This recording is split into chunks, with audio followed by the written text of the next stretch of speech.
wife met when she came to Oxford. The first man she met in Oxford was me. I was in my room with my chaise longue and a male friend who was singing in the choir, having a cup of coffee. I don't make very good coffee, I didn't in those days. And he looked out of the window and said, "My goodness, there's a girl down there I've just spent a year on a kibbutz in Israel with." I said, "What? Invite her up." I like to be girls. So up came this young lady with her father. She hates coffee, but she managed to suffer her way through my execrable Nescafe. And father was performing. She'd only just arrived in Oxford, and we got on really well. And then there was a knock on the door. It was my girlfriend from Hertford who walked in, and it became pretty clear that my girlfriend was trying to get rid of me. So at which point, Halcyon, my wife, this new girl, and her father got up and walked away.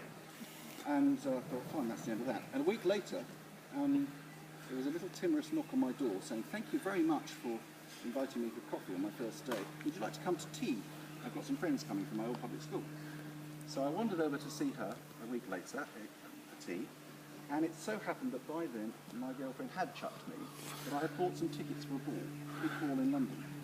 So I spoke to her, and I made friends with her and her friends, and then as a flourish, just as I was leaving, "Oh, by the way, would you like to come with me to this expensive ball in London?" Of course, she couldn't say no, and that was the beginning of our relationship. Anyway, she was another undergraduate, clearly, at this college. She read medicine, and she came to Evensong fairly regularly, and I was singing the choir.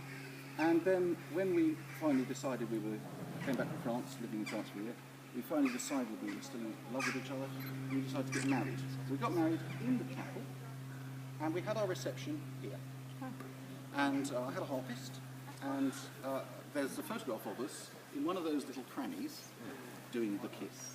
It was just, it was in '88, and I don't know if you remember, but in 1981, Princess Diana and Prince Charles got married, and scandalised the nation because they stole a kiss, I think, on the top of Buckingham Palace or something, just after. So we thought we'd do the same thing in 1988. So there's this marvellous photograph of us kissing under it.